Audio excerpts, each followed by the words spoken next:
Bonsoir, messieurs, dames, les gens en personne et les gens en ligne. On a 5 personnes présentement qui sont avec nous, qui vont suivre en direct cette séance-là qui est enregistrée, qui sera rediffusée. Bienvenue à cette séance du Conseil municipal de Carleton-sur-Mer du lundi 12 décembre 2022. Je vais y aller avec la lecture de l'ordre du jour. On a en point 1, lecture et acceptation de l'ordre du jour, en 2, période de commentaires et de questions portant sur les sujets de l'ordre du jour. 3, approbation du procès-verbal de la séance du 14 novembre 2022. 4, dossiers de la mairie, il n'y en a aucun ce soir. 5, dossiers de la direction générale et de la greffe, calendrier des rencontres pour 2023. 5.2, régularisation des titres de propriété pour les entreprises Quartier Chaleur et Construction Norvex Limitée. 5.3, dépôt du certificat relatif au déroulement de la procédure d'enregistrement des personnes habiles à voter pour le règlement 2022-471. 6, dossier de la trésorerie, compte à payer au 30 novembre 2022, un 6.1. 6.2, participation au transport adapté pour l'année 2023. 6.3, modification de financement pour la clôture du terrain de tennis à Carleton, dans le secteur Saint-Omer. Modification de la période de remboursement au fonds de roulement pour l'achat d'une camionnette Dodge Ram 1500 en 2022. 7, dossier de l'urbanisme, 7.1, adoption du deuxième projet de règlement 2022-474, modifiant le règlement 2009-157 portant sur les plans d'aménagement d'ensemble et modifiant la zone 223C du règlement de zonage 2009-155. 7.2, demande d'autorisation de la CPTAQ, Corporation de protection du territoire, Commission de protection du territoire agricole du Québec. Demande d'usage autre que l'agriculture pour le lot 5 462 849. 8, dossier du développement économique et tourisme en 8.1, cession des vélos électriques, signature du protocole d'entente. 9, dossier loisirs, culture et vie communautaire. 9.1, soutien l'organisme Bouge pour que ça bouge pour l'organisation du février festif. 9.2, contribution financière à l'organisme Bouge pour que ça bouge pour les activités municipalité Amis des aînés. 9.3, autorisation de signature Beau du Quai des Arts. 10, dans les dossiers des travaux publics. En 10.1, permission de voirie. 10.2, projet particulier d'amélioration par circonscription électorale. 10.3, octroi d'un mandat pour le contrôle qualitatif des matériaux rénovation du centre Léopold-Leclerc. 10.4, paiement final pour l'entrepôt du golf de Carleton-sur-Mer. 10.5, octroi de contrat pour le réaménagement de l'accueil du Quai des Arts. 10.6, octroi de contrat pour la modification de la ventilation, le réaménagement de l'accueil du Quai des Arts. 10.7, location d'un équipement de déneigement pour l'hiver 2022-2023. Il n'y avait pas de dossier de sécurité publique. En 12, on serait à la prochaine séance. 13, autres sujets. 14, tour de table du conseil. Et 15, période de commentaires et de questions. Finalement, levée de la séance en 16. Quelqu'un propose l'adoption de l'ordre du jour? Proposé par Denise Leblanc. Merci. On sera au point 2, la période de commentaires et de questions portant sur les sujets à l'ordre du jour. Je viens de vous faire lecture de l'ordre du jour. Est-ce que vous aviez des questions sur spécifiquement les points qui sont à l'ordre du jour? Pour toute autre question de tout autre ordre, vous pourrez les poser à la fin de la séance, comme à l'habitude. Je vais aller vérifier en ligne s'il y a des questions. Je ne semble pas d'en voir. On est dans la salle. Ça vous va? Fait que je vais avancer avec l'ordre du jour. Je vais aller avec le point. Oh, voilà. C'est qui a approuvé l'ordre du jour? Denise Leblanc. Denise? Ouais. Okay, merci. On serait au point 2, période de commentaires, c'est fait. 3, approbation du procès-verbal, la séance ordinaire du 14 novembre. Vous l'avez tous reçu. C'est conforme à nos décisions. J'aurai besoin d'un ou d'une proposeur pour l'adopter. Proposé par Régis Leblanc. Merci. 4, dossier de la mairie, il n'y en avait pas ce soir. 5, dossier de la direction générale et de la greffe. En 5.1, le calendrier des rencontres pour 2023, comme pour 2022, on vous propose les rencontres les deuxièmes lundis du mois. Il y a des petites exceptions là, en fonction des calendriers. Là. Par exemple, le premier lundi de janvier se trouve à être toujours au retour des fêtes. C'est un peu serré pour organiser une rencontre. Ça va être le deuxième lundi de janvier. Mais dans l'essentiel, là, on irait pour les premiers lundis du mois. Les deuxièmes lundis, pardon, du mois. Le calendrier va être disponible sur le site web de la ville, évidemment, dès qu'il sera adopté là, dans les prochains jours. Ça vous va? Quelqu'un fait la proposition? Jean-Simon Landry a fait la proposition. Merci. 5.2, régularisation des titres de propriété pour les entreprises Quartier Chaleur et j'oublie le nom de l'autre. Construction Norvex. Construction Norvex. Pour les initiés, c'est un projet de résolution, une résolution qui avait déjà été adoptée il y a environ 2 ans. Essentiellement, Norvex et Quartier Chaleur, c'est deux entreprises qui n'existent plus, qui étaient promoteurs du développement du Quartier Chaleur, de la rue Quartier Chaleur. Puis, habituellement, la façon qu'on fonctionne dans tout projet de développement domiciliaire ou dans la ville, les rues sont toujours cédées après à la ville. La ville est propriétaire des rues, du fond de terrain. Puis, dans ce cas-là, la cession s'est pas faite ça fait plusieurs années. Là, on n'a pas la raison pour laquelle ça s'est pas fait. Mais puis les entreprises n'existent plus. Fait que nous, on voudrait, dans le fond, devenir la ville propriétaire de ces terrains-là, de ces lots-là pour les intégrer à même. Mais étant donné que les deux entreprises n'existent plus, mais il y a une procédure particulière à faire. C'est ce qu'on avait fait par résolution. Une fois la résolution adoptée, on doit le publier après 30 jours, ensuite attendre 60 jours, puis le publier de nouveau au plus tard 90 jours. Et il y a eu une omission dans les publications il y a peut-être 2 ans. Là, on a échapper à un délai, ce qui fait qu'on doit, on s'est rendu compte de ça tout récemment, là, c'est une erreur technique, là, mais on se doit de refaire le même projet de résolution. C'est ce qu'on ferait ce soir pour régulariser les titres de propriété. La résolution, en fait, concrètement, ce qu'on ferait, c'est on mandate notre directeur général et greffier, M. Audette, à publier dans un journal diffusé sur le territoire de la ville un avis destiné à identifier les voies visées, soit les sections de la rue Quartier-Chaleur identifiées comme étant les lots 3 548 305 et 3 547 813, cadastre du Québec, ainsi que la section de la rue des Érables, qui est dans la même situation, identifiée comme étant le lot 3 548 244 au cadastre du Québec, et publier la présente résolution du Conseil. Alors voilà, est-ce que ça vous convient? Quelqu'un a fait la proposition? Proposée par Mme Denise Leblanc. Merci. 5.3, maintenant, dépôt du certificat relatif au déroulement de la procédure d'enregistrement. Ça, c'est la dernière étape. Là, on avait adopté un un règlement, en fait, qui a été adopté, qui a été soumis pour les personnes soumises à l'approbation référendaire. Il n'y a pas eu de signature dans le processus, aucun signataire. Ce règlement-là, en fait, là, c'est pour notre projet de soutien à la construction de logements locatifs. Si vous vous rappelez, la Ville a adopté un règlement qui nous permet de donner une subvention de 15 000 par porte pour la construction de logements.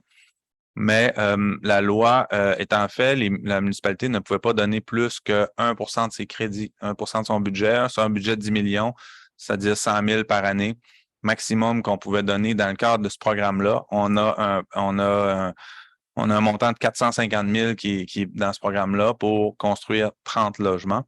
Et ce qu'on est venu faire, c'est venir modifier pour demander l'autorisation au ministère des Affaires municipales de dépenser plus de 100 000 par année pour ce projet-là. Ce qui nous aurait limité si on était arrivé avec dans une année donnée pour plus de 100 000 de demandes, c'est-à-dire plus de 8 demandes. Le chiffre exact, là, mais là, on aurait été bloqué techniquement. C'est ce qu'on est venu faire. Et la dernière étape du processus, c'était la signature de registre, puis il n'y a eu aucune signature. Fait. Ce soir, c'est simplement un dépôt. Là. Il n'y a pas de résolution proprement dit, mais c'est pour vous aviser. Donc, le règlement est officiellement en vigueur. On va pouvoir procéder à plus d'1 % des crédits dans ce dossier-là. 6, dossier de la trésorerie, compte à payer au 30 novembre 2022. Monsieur Landry se retire de la prise de décision pour ce point-là, pour éviter toute apparence de conflit d'intérêts.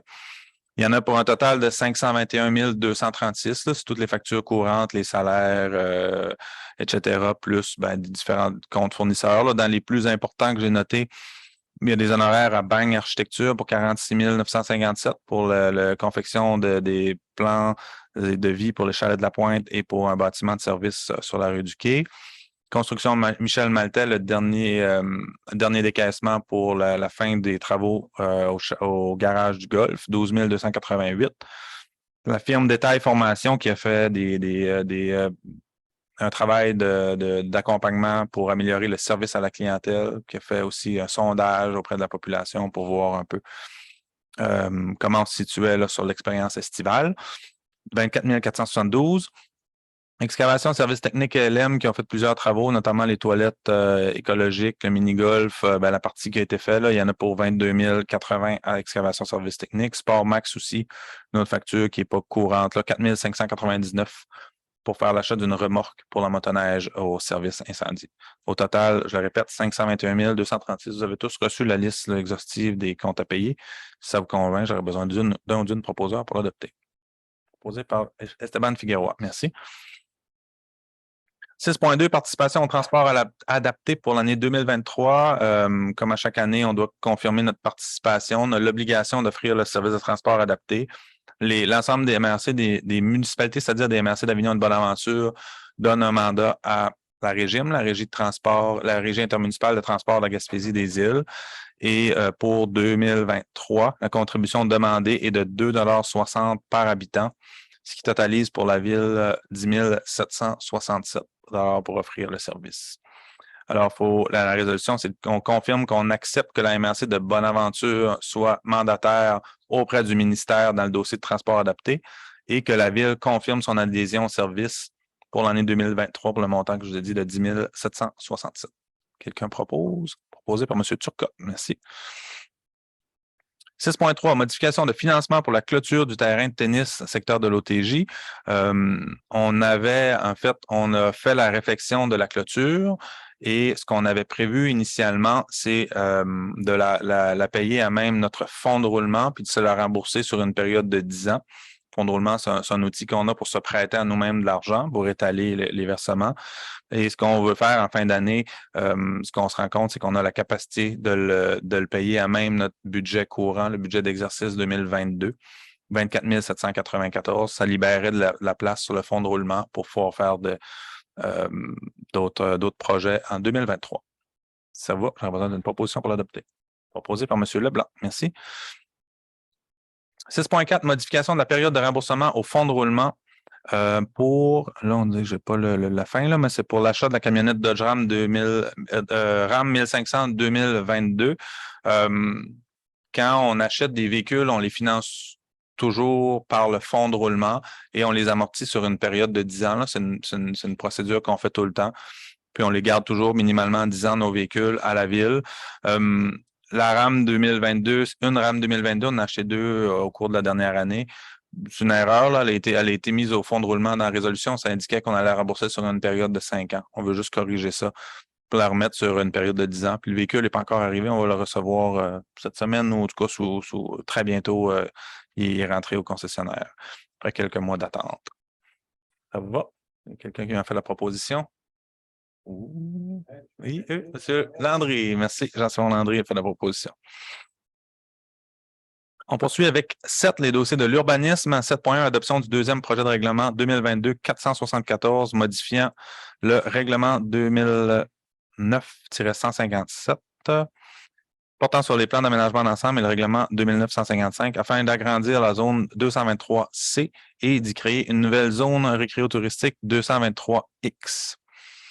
C'est la zone qui est tout juste au nord de l'hôtellerie Baie-Bleue. On est vraiment à la dernière étape d'adopter le projet de règlement. Il a été présenté aux dernières rencontres publiques. C'est suite à un projet de l'hôtelier qui souhaite implanter, ça a été médiatisé, là, 14 chalets qui seraient utilisés à l'année. Puis ils nous ont demandé de pouvoir permettre des hébergements récréotouristiques sur ce terrain-là. Et ce qu'on vient de faire avec le projet de règlement, c'est modifié pour permettre de l'hébergement de villégiature sur ce territoire-là, d'en créer une zone récréotouristique. Mais ce qu'on vient de dire aussi, c'est que pour pouvoir faire des projets dans cette zone-là, ça prend un plan d'aménagement d'ensemble. On veut s'assurer que le promoteur de tout projet doit présenter à la ville un plan global pour tout l'aménagement. Dans ce plan d'aménagement d'ensemble-là, on veut protéger l'intégrité naturelle des bandes riveraines et des cours d'eau. On sait qu'il y a un cours d'eau là. On veut prévoir la plantation, la conservation d'arbres de manière à ce que tous les terrains aient un couvert végétal intéressant et abondant. Prévoir des espaces communs, parcs, pistes cyclables et sentiers piétonniers en nombre et espace suffisant, le tout intégré au milieu naturel. Prévoir, lorsque requis, l'aménagement de bassins de rétention afin d'augmenter la captation des eaux de pluie et diminuer la pression sur les réseaux d'égouts. Prévoir l'implantation des bâtiments et les accès à ceux-ci en fonction des autres usages résidentiels, commerciaux à proximité, ainsi qu'au développement potentiel des terrains voisins. Prévoir des mesures d'atténuation efficaces lorsque le secteur visé comprend des équipements ou activités susceptibles de causer des nuisances, comme par exemple des buts écrans, des zones tampons ou des écrans visuels aménagés avec les végétaux et des zones tampons boisées. Vous allez le voir à l'écran, probablement. J'imagine que c'est ce qui se trame. voir la carte plus spécifiquement. Donc, l'idée, c'était de dire oui, un projet récréotouristique pourrait voir le jour dans ce secteur-là parce que ça se prête bien. C'est proche des hôtels, c'est proche des sites de la plage, etc. Mais on veut s'assurer que ça se fasse en harmonie avec des développements potentiels autour. La zone, on dirait qu'on ne la voit pas très bien. Ouais. C'est pas clair. Bon, c'est la zone là, 223X là, ici qui va toucher le lac, la plus grande. Vous le voyez là, ouais, c'est la partie du bas. Fait qu'on créerait cette zone-là avec une réglementation particulière. On sait que tout juste à l'est, à droite sur l'écran de cette zone-là, vous avez un terrain avec un potentiel de développement. On veut s'assurer de la cohabitation s'il y a de la villégiature, du récréotourisme et du résidentiel ou du commercial à côté. C'est pour ça qu'on veut venir prévoir des murs écrans, des arbres, etc. C'est vraiment l'idée, c'est de vraiment bien faire les choses, s'assurer que ça soit en respect du milieu puis des gens qui sont autour. Alors voilà, quelqu'un fait la proposition? Proposée par Denise Leblanc. Merci. 7.2, demande d'autorisation à la CPTAQ, la Commission de protection du territoire agricole du Québec, une demande d'usage autre que l'agriculture. Pour ce point-là, Mme Leblanc. Oui, parfait. C'est retiré de la discussion, puis va se retirer de la prise de décision pour éviter toute apparence de conflit d'intérêts. C'est une demande qui nous est déposée par Excavation Leblanc, qui opère une sablière au nord de son garage actuellement. C'est sur un terrain agricole. Depuis 1993, Excavation Leblanc a des autorisations de la Commission de protection du territoire agricole, de la CPTAQ, pour faire un usage autre qu'agricole, pour faire l'usage qu'il fait pour opérer une sablière.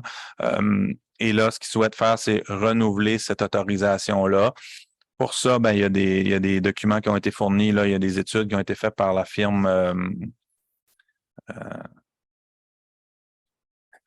Activa Environnement, merci.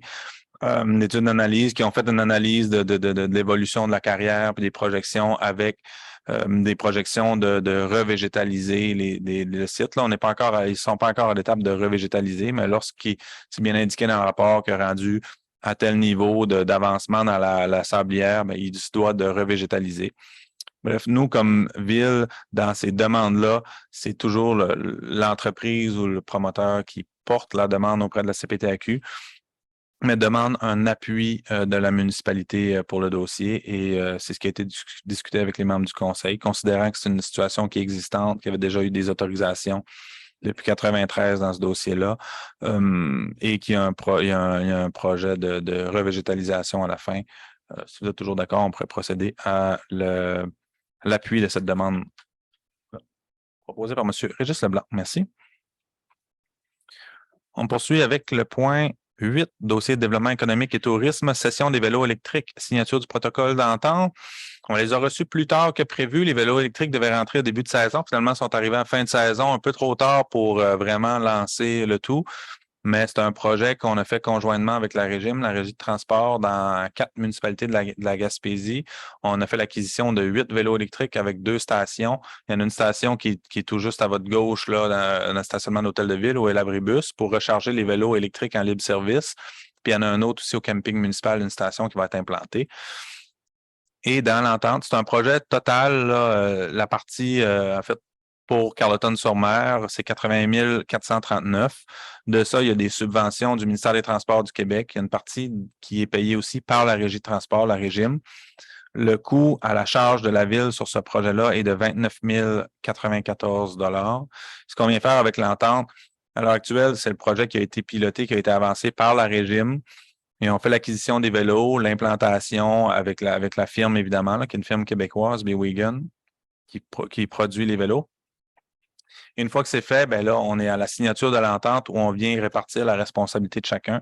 Nous, avec cette résolution-là, à la ville, on s'engage à verser 29 094, qui est notre partie du coût. La Régime, elle, en contrepartie, s'engage à nous livrer les 8 vélos, ce qui est fait, les 2 stations aussi.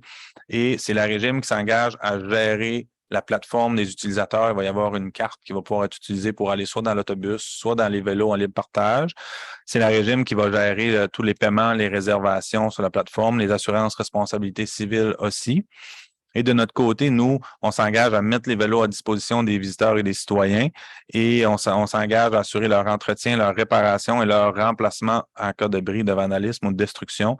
Et on doit, de notre côté, aviser nos assureurs pour les dommages matériels. Le volet civil, responsabilité civile est couvert par la régime. Alors voilà le projet de résolution. La Ville, ce qu'on vient faire avec cette résolution-là, c'est on s'engage à signer le protocole d'entente et à autoriser notre directeur général à signer tous les documents relatifs à cette entente. Ça va? Quelqu'un fait la proposition? Proposée par M. Turcotte. Merci. Point 9, dossier loisirs, culture et vie communautaire. 9.1, soutien à l'organisme Bouge pour que ça bouge pour l'organisation du février festif. M. Landry s'est retiré des discussions, on va se retirer de la prise de décision pour ce dossier-là. C'est une demande qui nous est faite pour la 3e édition de l'événement février festif. Par Bouge pour que ça bouge qui organise ça. Il sollicite la Ville pour un montant de 16 000 ce qui est l'équivalent de même montant qui était remis pour l'édition 2022.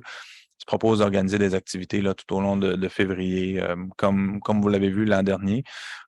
Ça cadre dans notre planification stratégique où on veut vraiment avoir un milieu de vie qui est animé, qui est à l'année. Donc, on a un préjugé favorable, je dirais, à la Ville pour les activités l'automne, l'hiver, le printemps. Justement, on sait que l'été, il y a une bonne activité socio-économique et on encourage ce genre d'initiative-là. Si vous êtes d'accord, ça prendrait une autorisation pour accepter le protocole d'entente et signer le protocole d'entente avec M. Jean-François Plourde et que ce soit M. Pascal Alain, notre directeur loisirs, culture et vie communautaire, qui soit mandaté pour signer le protocole. Quelqu'un propose? Sylvie Tremblay a fait la proposition. Merci. 9.2, contribution financière à l'organisme Bouge pour que ça bouge. Activité, encore une fois, M. Landry va se retirer de la prise de décision. L'hiver dernier, on avait reçu un financement à la Ville d'Espace Muni, une organisation pour organiser des activités pour les aînés. À l'hiver, il y a eu un franc succès et Bouge pour que ça bouge nous relance cette année pour organiser des activités à 2023. À l'hiver, au printemps, une pause en période estivale, puis revenir à l'automne 2023, des activités spécifiquement pour les personnes aînées de Nouvelle-Carleton-sur-Mer et Maria. C'est une contribution qui est demandée de 4 000 à la Ville pour organiser ces activités-là. Et ce 4 000-là serait payé à même notre plan d'action Municipalité Amie des aînés. On a un petit budget dans notre plan d'action MADA qu'on utiliserait pour cette initiative. Quelqu'un a fait la proposition? Proposée par Denise Leblanc. Merci. Autorisation de signature, Beau du Quai des Arts en 9.3. Comme propriétaire du bâtiment, c'est la Ville qui signe les baux de location avec les organismes et entreprises qui sont au Quai des Arts.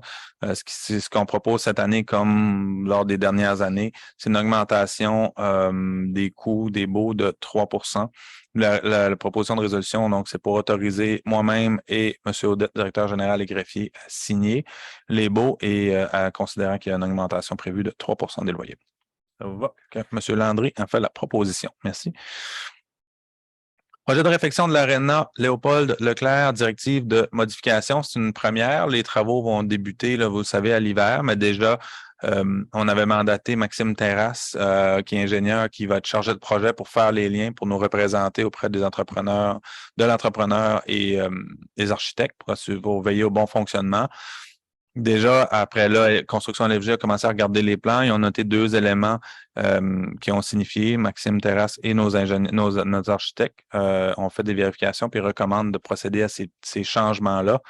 Il y en a 2, un premier pour un montant de 972,50 et le deuxième de 2154,70 pour l'ajout d'une membrane sur une partie des fondations et l'autre, c'était pour remplacer l'isolant dans un mur puis ajouter des Z-bars.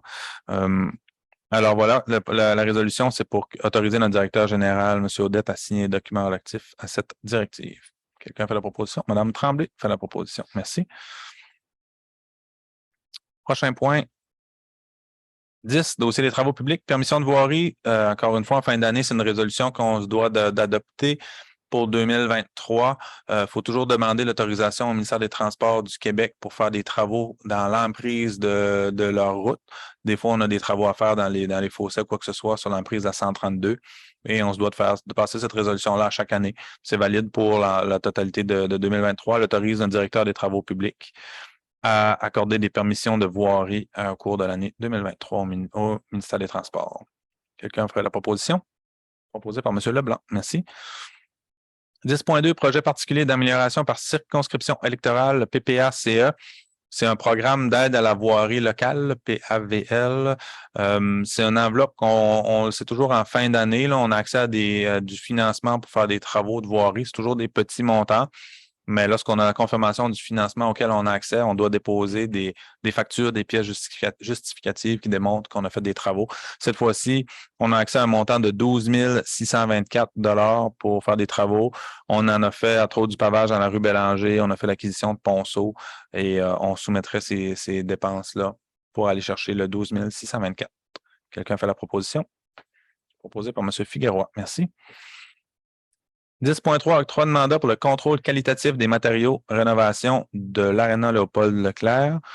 C'est un autre élément qui s'est ajouté. On se doit d'octroyer un contrat pour faire le contrôle qualitatif des matériaux. Là. C'est pour tout le tour des drains de fond. On remplace le drain de fondation et on doit faire mandater une entreprise spécialisée pour faire le contrôle et la compaction. Les validations, on a reçu 3 soumissions. Une première de GHD 17 775, une deuxième de Englobe 13 320 et LER incorporé pour 12 925. Ces 3 soumissions-là sont sans les taxes applicables. Si vous êtes d'accord, membre du Conseil, j'aurais besoin d'une proposition pour adopter le plus bas soumissionnaire conforme, qui est LER incorporé 12 925. Quelqu'un fait la proposition? M. Turcotte le propose. Merci. Paiement final, entrepôt du Golfe de Carleton-sur-Mer. On a reçu la facture finale, la facture numéro 9715 par Construction Michel Maltais. Le garage est terminé. Les travaux sont complétés à 100%. On peut procéder au paiement final. Les travaux sont en notre satisfaction. Il restait un solde à payer de 12 288 sur un montant total, les coûts de travaux totaux de 247 501 $. Quelqu'un fait la proposition? Jean-Simon Landry propose. Merci.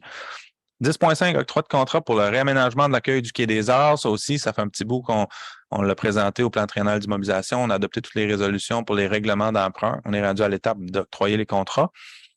On a reçu 3 soumissions. Là. C'est essentiellement pour réaménager à l'entrée où est le bureau d'accueil touristique. Là. C'est comme un bureau qui est dans le milieu du passage. On le tasserait un tout petit peu dans là où il y a 2 bureaux, 2 locaux actuellement, là, juste voisins de la billetterie. Aménager un espace plus convivial où les gens pourront faire du télétravail aussi, entre autres. On a reçu 3 soumissions. Une première de construction Michel Maltais, 53 521. Deuxième de Fournier Construction, 58 700. Et une dernière de construction Scandinave, 41 554. Ces 3 prix-là sont avant les taxes applicables. Alors, on irait avec le plus bas soumissionnaire conforme, qui est Construction Scandinave, 41 554. On financerait cette dépense-là à même le règlement d'emprunt prévu spécifiquement pour ce projet-là. C'est un règlement d'emprunt 2022-464. Quelqu'un propose? Proposé par Régis Leblanc, merci. 10.6, c'est toujours pour le même projet au Quai des Arts, le réaménagement pour revoir, entre autres, l'espace de service du bureau d'accueil touristique. Cette fois-ci, il faut faire des modifications à la ventilation. C'est un autre contrat. On a reçu un seul soumissionnaire, c'est l'entreprise Réfrigération RC. C'est un montant de 8 750 avant les taxes. Encore une fois, on propose de payer cette dépense-là à même la financer, à même le règlement d'emprunt, le même là, prévu pour ces travaux-là, 2022-464. Quelqu'un propose? Proposé par M. Leblanc. Merci. Location d'un équipement de déneigement pour l'hiver 2022-2023. On utilise 3 équipements de déneigement, 3 charrues. On en a une des 3 là, la plus petite, l'Inter, en fait, en février dernier? L'hiver dernier, à fin de l'hiver dernier, on a eu une vérification qui a été faite par les contrôleurs routiers. Puis, l'équipement date de 2008. C'est un camion 2008 qui a été acheté avec tous les équipements de déneigement. Les contrôleurs routiers, après analyse, vérification, ont soulevé le fait que l'équipement de déneigement qui est installé sur ce camion-là était trop lourd pour la capacité du camion. Et donc, nous ont interdit de circuler sur les routes. Ce qui est particulier, ça remonte à 2008, mais c'est un camion qui a été acheté comme ça avec l'équipement. Puis jamais ça a été soulevé, on ne le savait pas. que le poids était excédentaire sur le véhicule, ce qui fait qu'on ne peut plus l'utiliser avec cet équipement de déneigement-là. Et on a regardé différents scénarios, entre autres de démanteler l'équipement, d'en mettre un autre. Finalement, il n'y avait aucun scénario qui convenait à notre réalité, ce qui fait que on s'est retourné pour regarder les options possibles d'équipement de déneigement. L'équipe des travaux publics souhaite essayer un nouvel équipement qui est un chargeur avec une gratte. Une gratte, comment elle s'appelle cette gratte-là? Particulière, là, qui est hydraulique, bref, qui s'ajuste, là. C'est un équipement qu'on n'a jamais utilisé. Donc, l'idée, c'est de faire un test pour la présente saison 2023 pour voir si ça convient, pour éventuellement faire l'acquisition d'un équipement similaire. Ce qu'on propose, c'est de faire la location. On analyse aussi les différents scénarios parce qu'on se rend compte que c'est un équipement qui est excédentaire, en fait, qui est nécessaire et d'avoir en période hivernale, mais qui ne sert pas le reste de l'année. Il sert 4 mois par année. Et là, on se demandait, qu'est-ce qui est le plus avantageux? Est-ce que ce serait de louer ou de l'acheter puis qui ne serve pas 8 mois par année? Ce qu'on a décidé de faire, c'est d'y aller vers une location pour la prochaine saison. C'est un 6 500 par mois sans les taxes applicables pour le chargeur qui est chargé selon l'utilisation qu'on en ferait. Et la gratte serait louée au montant de 15 840 pour l'hiver sans les taxes applicables, ce qui représente pour le budget 2023 41 874. Dans la résolution, on vient approuver le contrat de location du chargeur avec la gratte pour la saison hivernale 2022-2023, que le contrat de location soit octroyé à Équipement Belles-Îles Incorporé et que l'efficacité d'un chargeur avec gratte soit évaluée pour l'avenir du déneigement d'une partie des rues de Carleton-sur-Mer. Et on vient de dire aussi que le camion international 2008, celui qu'on doit remplacer, doit être mis en vente en 2023. Voilà. Il y a eu beaucoup de problèmes. En fait, on n'a pas, je vais prendre des questions à la fin, là, ça vous dérange pas, mais on s'est rendu compte, il y a personne qui a soulevé ça, c'était une première en 2022 que l'équipement était trop lourd. Mais ce qu'on a réalisé, on a eu beaucoup de problèmes avec ce véhicule-là. On a on a remonté le moteur, on a remplacé la transmission, puis on réalise a posteriori que probablement qu'il était sursollicité pour l'équipement qu'il y avait. On a regardé pour avoir de l'équipement de déneigement plus petit, du type qui s'installe devant une camionnette, par exemple. Ça aurait été trop petit pour la capacité du véhicule, puis ça aurait brisé l'équipement parce que donc on n'arrive pas à trouver une solution là, qui convient. Alors voilà ce qui est proposé pour 2022-2023. On va évaluer tout ça, puis on va voir pour la prochaine saison suivante, ce qu'on fait, mais on irait avec cet essai-là pour la prochaine saison. Quelqu'un propose? Proposé par M. Turcotte. Merci. 11, dossier de la sécurité publique, entente des conditions de travail des pompiers à temps partiel. La présente, c'est pour confirmer, en fait, pour autoriser moi-même et le directeur général à signer l'entente avec nos pompiers à temps partiel pour qu'elle s'applique à partir du 1er janvier 2023. C'est une première, en fait. Il n'y a jamais eu d'entente formelle entre nos pompiers à temps partiel. On voulait reconnaître leur travail. On sait que c'est capital, c'est très important. Il y a beaucoup de défis de recrutement dans le monde municipal, dans les pompiers. On peut se compter chanceux d'avoir des pompiers qui sont motivés et qui sont mobilisés dans notre équipe. On veut que ça se maintienne.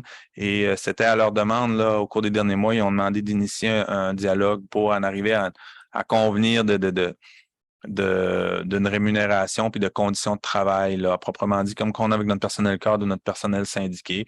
Et ce qu'on a fait, là, essentiellement, on est venu appliquer les salaires actuels. On a fait une majoration, en fait, de ce qu'on prévoit, c'est une entente pour 3 ans, 2023, 2024, 2025, avec une majoration, une augmentation salariale de 2 par année pour ces 3 années-là. Puis on viendrait partir des salaires existants en 2022, on augmenterait sur 3 ans aussi de 6 les salaires des pompiers pour venir les situer. On a fait une moyenne, on a regardé ce qui se faisait ailleurs pour être compétitif dans des municipalités similaires. Et aussi, la grande nouveauté, on propose de rémunérer les pompiers lorsqu'ils font des LEL, des pratiques, ce qui n'était pas le cas présentement. Les pompiers étaient rémunérés lorsqu'il y avait des sorties, mais ils se pratiquent à chaque semaine, c'est nécessaire. Et on ajouterait un montant qui pourrait être possible de 1 250 pour la formation Maintenant, là, depuis quelques années, suite à la tragédie de l'île verte, là, les pompiers ont l'obligation d'avoir une formation qui représente l'équivalent d'une technique, là, en fait, là. Et ils n'étaient pas rémunérés pour suivre la formation. Ce qu'on dit à nos pompiers, c'est si les pompiers suivent la formation, on offre un montant de 1 250 forfaitaire une fois que la formation est complétée pour en fait, pour s'assurer d'avoir de la relève, être plus attractif pour les pompiers. On en a suffisamment présentement, mais on voit ce qui se passe ailleurs, puis on ne voudrait pas se retrouver dans une situation où on manque d'effectifs pour ce service essentiel-là. Alors voilà le projet d'entente, comme prendre une proposition pour l'adopter. Proposé par M. Leblanc, qui a travaillé très fort. D'ailleurs, je souligne votre travail avec M. Audette pour parler des discussions des derniers mois sur cette entente-là. Voulez-vous en ajouter? J'aurais pu vous laisser le présenter d'ailleurs, mais je ne sais pas si vous voulez ajouter quelque chose. À mon Ouais, tour de parole tantôt. Oui, OK, c'est bon. On se garde la surprise pour tantôt. Prochaine séance du conseil, ça s'en vient. Ça s'en vient. Prochaine séance régulière aura lieu le 16 janvier 2023, mais avant ça, on aura une séance extraordinaire sur l'adoption du budget et du plan triennal d'immobilisation le 19 décembre prochain, ici même, à 20 h. Avant de passer la parole aux gens dans la salle et aux gens en ligne, j'inviterai à faire un petit tour de table. J'invite les gens en ligne, si vous avez des questions, vous pouvez déjà commencer à les rédiger pour qu'on puisse y aller en toute fluidité. Il y a quelques questions qui ont été soulevées lors de la séance publique, la dernière question du commentaire du public. On avait répondu à la totalité ou presque. Il y avait une question sur les projets verts en cours. Là. Ce que je peux vous dire, c'est que on a travaillé pas plus tard que la semaine dernière sur un projet de plan d'action, un plan d'adaptation au changement climatique là, avec 63 mesures, si je ne m'abuse, qui touchent l'adaptation au changement climatique et la lutte au changement climatique. C'est un projet quand même, plan d'action assez ambitieux qu'on a hâte de vous présenter au début de l'hiver 2023, mais on y travaille très fort. Alors, je vais y aller avec le petit tour de table, à commencer par Mme Leblanc. Merci, Monsieur le maire. Ça va être court et touchant. Tout simplement, je voulais vous souhaiter de très joyeuses fêtes. On approche, hein, ça à peine 2 semaines, si je ne me trompe pas.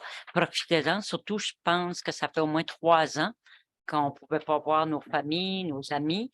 Amusez-vous. On a le droit de se regrouper jusqu'à preuve du contraire, en espérant que ça ne change pas. Bien, merci. Bonne soirée. Merci, Mme Leblanc. Mme Tremblay. Je vais y aller dans le même sens que Mme Leblanc. Donc, je vous souhaite de très joyeuses fêtes en famille et profitez de l'extérieur et du plein air. On va avoir de la neige bientôt. On va avoir de la neige bientôt. On va payer. Monsieur Turcotte. Moi, je vais être original. Moi aussi, je vous souhaite de passer des bonnes fêtes. Puis, on va se voir au mois de janvier. Profitez-en avec votre famille. Merci. Monsieur Landry. Monsieur le maire, comme on se verra tous le 19 janvier, Décembre. le 19 décembre, je pourrais réserver mes soins pour cette journée-là. Mais à ceux qui sont présents ici et en ligne, bonne fête, si on se revoit. Bonne soirée. Monsieur Figueroa.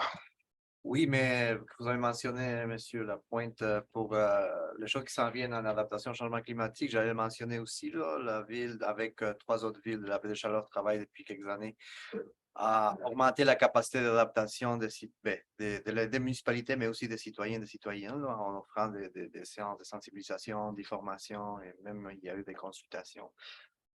Puis, ça s'en vient, là, on a stratégie d'adaptation avec un plan d'action. Là, il y a au total 69 actions qui ont été identifiées avec différents types de mesures à mettre en place pour les prochaines années. Et ça, je suis quand même content d'arriver au bout de tout ce travail-là. C'est quand même intéressant comme maintenant des options d'adaptation que les villes vont pouvoir offrir aux citoyens, puis qu'on met en place aussi là, pour les prochaines années. Puis aussi, on veut des fêtes pour tout le monde, passer autant de fêtes, reposez-vous, puis on se voit la prochaine, mais on va sûrement se revoir lundi prochain pour les budgets. Merci, Monsieur Leblanc. Merci, Monsieur le maire. Alors, il y a un mois, j'avais à mon petit allocution parlé d'un projet positif qui devait venir. On était tout le monde à vous annoncer des choses dont on ne pouvait pas parler. Donc, on est très heureux ce soir de vous annoncer officiellement l'entente avec nos pompiers. et notre pompière, parce qu'on avait une pompière dans l'équipe de négociation. Je voudrais saluer l'extraordinaire travail de l'équipe à l'Hôtel de Ville, Antoine, Hélène, les gens qui ont compilé, analysé tout ça, et vous dire qu'on a un directeur général qui est très habilité à négocier des conventions de travail. Ça s'est fait surtout, je vous dirais, dans le respect, et on avait des pompiers qui étaient très, très bien préparés, qui nous ont fait preuve d'un professionnalisme dans la préparation de tout ça. Et c'était enthousiasmant de travailler avec eux autres, même si on ne s'entendait pas sur les mêmes choses tout le temps, là. Mais ça mérite de souligner la participation et la collaboration de ces pompiers-là qui avaient comme objectif de professionnaliser le service qu'on a ici, les citoyens et citoyennes de Carleton-sur-Mer. C'était une belle aventure, une belle conclusion, et vous verrez sur le coin de l'œil la belle photo de ce moment historique, parce que les pompiers travaillaient toujours avec un esprit de collaboration, mais il n'y avait rien d'écrit. Et la contribution du chef pompier mérite aussi d'être soulignée. M. Beaulieu a été pour nous faire comprendre certaines choses, l'importance des gants, des bottines, parce qu'on a négocié tout autour, non seulement du salarial, mais tout le normatif des conditions de travail des pompiers et de la pompière. C'était très agréable. Merci. Merci. Alors, la question pour les gens du public, si vous le voulez, on peut passer à faire des commentaires et questions des gens en ligne aussi. Oui, Vous avez un volume sur vos micros. Si on a un volume, sûrement. En tout cas, il y a du piton ici pas mal, là, mais c'est pas assez fort. Vraiment pas, c'est peut-être moi qui est malentendant. Si je me rapproche comme ça, c'est-tu mieux? Ce que vous dites, je me demande si vous avez un petit piton qui fait volume. Il y a une lumière sur mon côté. Là, ça comme première question. C'est seulement pour monsieur le maire. On vous entend tout le monde. Hein? Tout le monde, non, c'est mon avis. Est-ce que ça? Je ne sais pas pour les gens en ligne si vous entendez bien, mais comme on parle dans la salle qui dit que le son est fort. C'est ça. Et là, allô? Allô? Est-ce que ça fonctionne? Non, c'est vrai que je ne l'entends pas du tout. Pour moi, il y a même pas.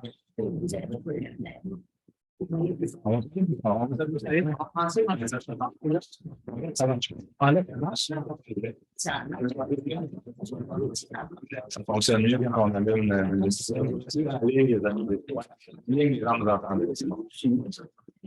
alors, ça va. Oui, absolument. Parce qu'il faut faire ça dans une période touristique. Madame Saudette. Le chantier pas prévu, mais c'est comme un projet d'hiver. C'est quelque chose qui est à l'intérieur. Ça fait que le janvier, c'est à préciser. Mettons avec l'entrepreneur qui va savoir demain qu'il y a eu le contrat, mais ce qu'on prévoit, c'est qu'en janvier, les travaux se fassent. La firme va être heureuse. Oui, la firme va être heureuse. Donc, il y a des gens qui travaillent au bureau de la convention touristique aussi. Puis je pense que ça va rendre le lieu, l'accueil plus intéressant aussi pour les usagers. Les questions sont posées. Super. Commentaire, question? Oui, M. Lavigne? Oui, bonjour. Je suis pas ici. Je tiens à vous dire bravo pour l'aide à l'organisme pour savoir qu'on est personne qui est pas fait le service que j'en fais partie. C'est un gros plus pour conseiller, continuer l'aide qu'ils leur donnent parce que c'est magnifique. Et là, pour les remplir, je ne suis pas au courant, mais on a chié, que ce soit de façon préventive, il faut avoir une approche. Si on a besoin de petits coups de main financiers pour tout le travail que nous avons. Ce qui m'avait ce soir, c'est la même chose qui m'arrive dans le plan, même c'est la question du suivi de l'opération de l'université. Lorsque je me suis présenté à l'université, je ne suis même pas au courant que M. Bélanger est présent, qui est venu. Je ne le connaissais pas, je ne connaissais pas M. Clermont, tout simplement. M. Socrate était là. Il y en a des gens qui connaissaient de sans plus, ça pouvait être un petit peu seul dans le coin. Puis, suite à cette rencontre-là, je comprends que la balle a été lancée dans le cadre que des demandes d'aide soient faites aux différentes municipalités pour faire en sorte peut-être de boucler la boucle pour ce bureau, pour Et la dame qui l'accompagnait, l'extraordinaire travail qu'ils ont fait. Donc, c'est par hasard, il n'y a pas longtemps, j'ai écouté les nouvelles locales, lorsque j'ai appris que c'était toujours pas payé, je me suis senti comme un devoir citoyen. En fait, je vois un peu où je peux pour que ça bouge. J'aimerais savoir s'il y a des développements au niveau, parce que je comprends qu'il faut mettre un peu sur l'air et impliquer plus ou moins directement dans cette affaire-là. S'il y a des développements, s'il y a des démarches qui vont venir. Oui, ben, il y a des développements. On en a discuté à conseil tout à l'heure, en fin d'après-midi. On a eu différents échanges à ce niveau-là. Je vous dirais que dans un premier temps, pour ce qui est de la réponse, on a reçu une demande officielle de contribution financière. On n'a pas encore statué sur cette demande-là. Ce qui a été discuté, entre autres, c'est, moi, je dirais que j'étais surpris de voir, puis vous l'avez évoqué dans votre question, là, mais récemment, il y a eu une couverture médiatique. Dans cette couverture-là, la responsabilité de Carleton-sur-Mer a été identifiée dans cette situation-là. Puis je vous dirais que depuis le début, depuis 1 an et demi, après ce triste accident-là, ces incidents-là, et ce sauvetage, en fait, là, il y a un côté très positif et puis un côté plus évidemment triste à cette histoire-là. Mais je me suis toujours gardé un devoir de réserve que de commenter ça parce qu'ultimement, c'est la municipalité nouvelle qui a pris la décision de ne pas payer pour les raisons qui lui appartiennent. Puis, comme collègue en municipalité, ben, la bonne pratique veut qu'on ne s'immisce pas dans les décisions des autres municipalités. Maintenant, j'ai été surpris de voir la semaine dernière que la ville de Carleton-sur-Mer était ciblée directement comme responsable de cette décision-là. Puis, je m'inscris en faux à ça. C'est très important parce que dans ces événements-là, c'est le directeur incendie, Pierre Beaulieu, qui a intervenu. Pierre Beaulieu est un directeur incendie qui est partagé entre 2 municipalités. Il travaille à 3 jours et demi semaine à Carleton-sur-Mer et à 1 journée et demie semaine à Nouvelle. Alors, lorsqu'il est à Nouvelle, il est sous l'autorité du directeur général de la municipalité de Nouvelle et ultimement, c'est le conseil municipal de Nouvelle qui prend les décisions. Quand c'est le temps du budget pour des améliorations dans la caserne, par exemple, ce soir, on a adopté l'entente avec les pompiers. La Nouvelle ont des ententes différentes pour la rémunération de leurs pompiers. Bref, ce que je veux illustrer, c'est que c'est 2 services incendies différents, même si on a la même personne. On se partage une direction de service incendie. Mais c'est vraiment la municipalité nouvelle qui a pris la décision de ne pas payer. Et ça, pour nous, c'est très important de clarifier le rôle de Carleton-sur-Mer là-dedans. On est très solidaires de tous ces événements-là, ces tristes événements-là, mais c'est pas la responsabilité de Carleton-sur-Mer que de payer pour ça. Ce que je trouve dommageable dans cette situation-là, c'est qu'on se retrouve maintenant à 1 an et demi des événements, à chercher des coupables, puis à viser l'ensemble des municipalités du territoire dans la MRC, viser la MRC. Il y a d'autres municipalités ailleurs sur le territoire aussi qui ont été ciblées comme étant avec des propos plus négatifs pour une décision qui a été prise par la municipalité de Nouvelle. C'est là où je me dis, j'ai le devoir que de respecter cette décision-là qu'ils ont prise. C'est leur décision, elle leur appartient, mais ça va être à eux d'en assumer les conséquences. Et je ne pense pas que ce soit à la ville de Carleton-sur-Mer comme aux autres municipalités du territoire que de subir ça et la diviser. Donc, ça, c'est la position qu'on a à l'heure actuelle. Maintenant, quant à la demande spécifiquement d'aide financière, on n'a pas encore statué à savoir si la Ville allait offrir un montant, nonobstant ce que j'ai dit tout à l'heure, mais c'est à analyser, à discuter prochainement avec le Conseil. On va revenir sous peu avec une position pour la demande d'aide financière plus précise. Je comprends bien que la réunion de la MRC va passer un autre chapeau. Je comprends ce soir, merci, c'est clair et net. Ça marche. Merci. Je vais y aller avec des questions en ligne, comme ça je peux revenir. J'ai M. Anonyme, mais je présume, je ne vais pas mettre des mots, je présume que c'est M. Essiam. J'attends toujours la réponse parce qu'il avait posé la question à quelques reprises. La réponse sur la différence de coût entre l'adaptation universelle et l'adaptation mieux que rien, c'est ce qu'il dit pour le centre Paul Leclerc. Cette réponse-là, on ne l'a pas. Là. Malheureusement, j'ai essayé d'y répondre du mieux que je pouvais. Là. Mais pour avoir le coût vraiment spécifique du changement qui a été demandé à nos architectes, ça demanderait du travail à faire. Il faudrait payer une facture pour aller chercher un coût qu'on ne juge pas nécessaire dans le contexte d'aller payer des frais supplémentaires pour venir identifier un montant pour un projet qui ne se fait pas. Là. Mais je comprends que M. Essam a aimé avoir ce détail-là, mais je vais donner le plus d'informations possible à partir de ce qu'on a lors de la dernière séance publique et de celle d'avant d'ailleurs. J'ai aussi un autre commentaire de Mme Nicole-Cyr. Je vais juste faire pour tout le conseil municipal et bravo pour votre travail professionnel. Elle a bien entendu même si vous ne entendez pas bien dans la salle, on comprend que vous avez bien compris. Et M. Essam, Rémi Essam, nous entendons moins depuis que vous aviez modifié le son. Oui.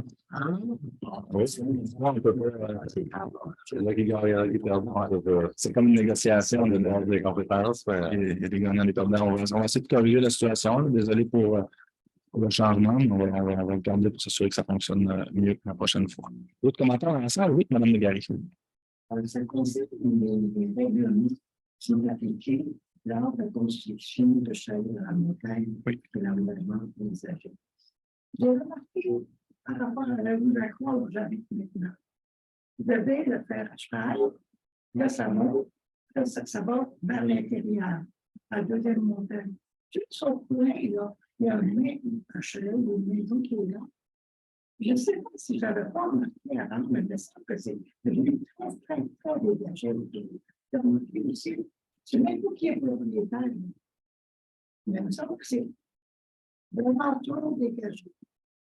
Oui, il y a différents éléments. Là. Pour ça, spécifiquement, je l'ai dit là, à quelques reprises, mais on a un plan d'implantation et d'intégration architecturale qui s'applique sur la montagne, qui nous permet d'avoir certains critères lorsque les gens demandent un permis de construction. On a réalisé, malheureusement, qu'il fallait en faire plus. C'est pour ça qu'on travaille sur une réglementation sur l'abattage d'arbres sur la montagne. Pour le terrain, si j'ai bien compris, pour le terrain où vous parlez, il y a eu une implantation d'un chalet. Ça a été adopté à la dernière séance publique, si je ne m'abuse. C'est récent. Les travaux de boisement ne sont pas récents, mais l'implantation du chalet, oui. Et nous, ce qu'on a fait, c'est qu'on a demandé là, une expertise de Yarix Forêt, si je ne m'abuse, ou Activa, environnement. Bref, on a demandé un plan de reboisement, de revégétalisation. Fait qu'il y a des spécialistes qui sont allés sur le terrain pour faire une analyse pour voir comment couper le minimum d'arbres pour pouvoir implanter le chalet. Fait que l'analyse a été faite par des professionnels, on arrive à ce résultat-là, qui est quand même, effectivement, là, qui, dépendamment de l'angle, peut être visible. C'est sûr qu'en parallèle à ça, on continue de travailler sur une réglementation, sur tout ce qui touche. On a eu une séance de travail du Conseil récemment. C'est quand même complexe parce que ça implique les règlements de la MRC, mais on veut être beaucoup plus sévère puis plus sur tout ce qui touche la coupe et l'abattage d'arbres et le reboisement. Selon les règlements actuels, ce dégagement-là serait correct. Respecte la réglementation actuelle, oui. Ouais. Je vous dirais que même le comité consultatif d'urbanisme est très sensible à ce genre de... Ils en ont demandé même plus avec le plan de reboisement, puis les spécialistes sont allés sur la montagne, puis ils sont allés vérifier, puis ils respectent la réglementation municipale, oui. Ouais. Oui, on est très conscient, puis on veut y aller le plus rapidement possible, mais ça demeure quand même complexe, mais ouais. D'autres questions? Oui, comme Michel Lacroix, anciennement, moi, tu me d'accord. J'ai pas d'accord. J'aimerais ça. D'autres questions, commentaires? J'ai une question en ligne, si je comprends bien, M. Essam, c'est une relance. Si je comprends bien, vous avez coupé dans ce qui est moins important pour la ville, indépendamment des coûts. Moi, je ne respecte pas cette analyse-là, mais je pense qu'on a eu l'occasion de discuter à maintes et maintes reprises de l'enjeu qui est soulevé par M. Essam. Je ne vois pas trop quel commentaire je pourrais ajouter de plus, ce qui n'a pas déjà été dit. Pour les gens dans la salle, avez-vous d'autres questions ou en ligne? En fait, avez-vous d'autres questions, commentaires? On pourrait procéder à la levée de la séance. Oui, M. Normando. Au niveau des pompiers, oui. Ça va changer quoi concrètement? J'ai compris qu'il y a dans les formations, ça, qu'il a donné plus de budget pour ça, mais est-ce que je sais qu'il est payé au corps? Ça va-tu marcher? Ils sont payés à chaque fois qu'ils ont une sortie, c'est 3 heures minimum, puis dépendamment si c'est plus que 3 heures, mais ils sont payés au nombre d'heures qu'ils ont travaillé. Ça, il n'y a pas de changement. On a majoré un peu leur salaire, on a augmenté leur salaire, puis on s'est rendu compte pour être dans un coup. Puis là, ce qu'on paye, c'est les pratiques. Les pratiques n'étaient pas, il y avait 0 avant. Maintenant, ils sont rémunérés au salaire des pratiques. si vous faites Avant, on appelait ça des pompiers bénévoles. Maintenant, c'est des pompiers temps partiel parce qu'ils ont l'équivalent d'une technique là, des études collégiales pour pouvoir avoir. C'est vrai, être pompier, c'est rendu très difficile. Ouais. Il y a beaucoup de formations, c'est rendu une job. Nos pompiers ils ont une formation de base, là, pompiers, j'ai plus le chiffre, là, 1, je pense, là, mais on a beaucoup de pompiers qui sont formés plus pour être officiers, donc ils continuent de se former. On a des pompiers qui sont très motivés puis qui poursuivent, qui en font même plus que on a parlé. Je pense que ça va être très bon. Merci. Commentaire. On va procéder à la levée de la séance. Quelqu'un propose? Proposé par Mme Denise Leblanc. Merci. Ah ouais, c'est toujours toi.